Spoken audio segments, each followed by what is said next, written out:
सभी सम्मानित नेता और करनाल लोकसभा से गांव-गांव से आए हुए सभी बुजुर्गों, नौजवान साथियों और पत्रकारों, देश के अंदर 10 साल पहले वोट डालते समय गलती हो गई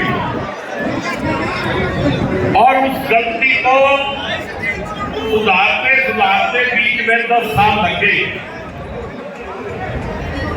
10 साल के अंदर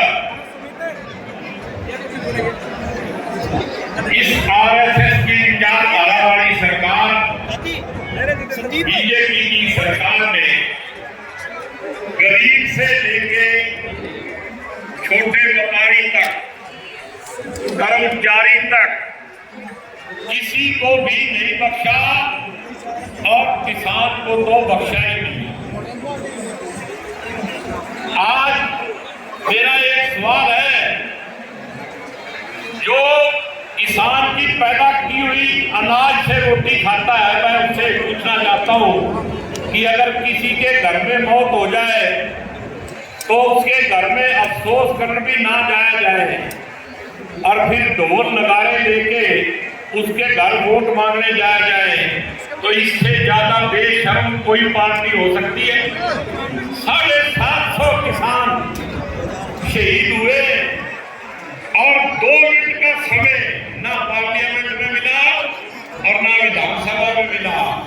खट्टर साहब क्या करते, किसान अपने लिए मरे, हमारे लिए नहीं मरे। जो अनाज पैदा करते हैं, खट्टर साहब पता नहीं रोटी क्यों खाते हैं।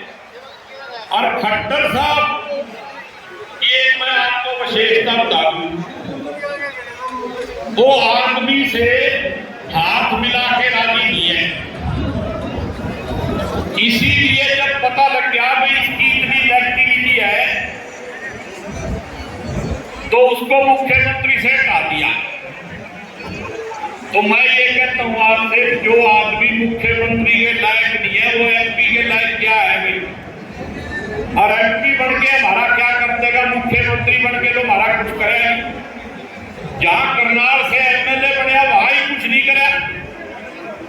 और करनाल जिले में एक ही काम कराया कि करनाल और असंध के बीच में टोल टैक्स लगा दिया, सारे लोग लगे उसकी जान। तो एक बात मैं और कहना चाहता हूं,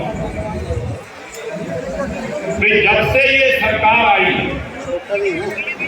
इन्होंने हमारा भाईचारा बिगाड़ने का काम किया, समाज को बांटने का काम किया और लोकतंत्र को तोड़ने का काम किया, खत्म करने का काम किया और साथ में संविधान को भी बदलने का नहीं, बिल्कुल खत्म करने का काम किया।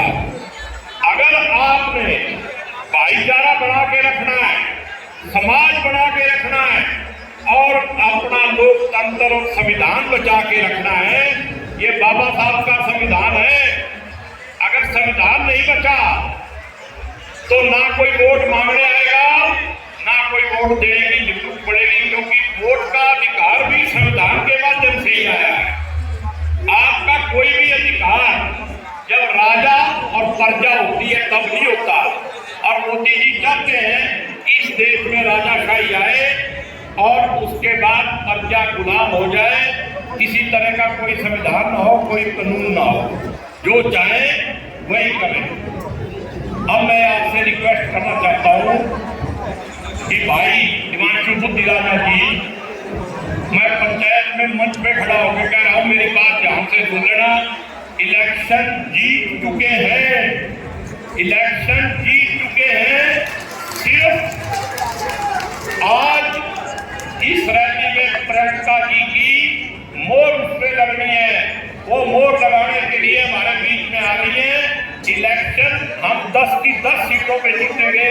पहले भी हमने बड़े बड़े लोगों की पीएचडी तोड़ी है। खट्टर साहब को भी गंगा पार भेजेंगे, जमुना पार नहीं ठीक है, कभी फिर वापस आ जाए। बहुत दूर भेजना है। एक एक वोट की कीमत है।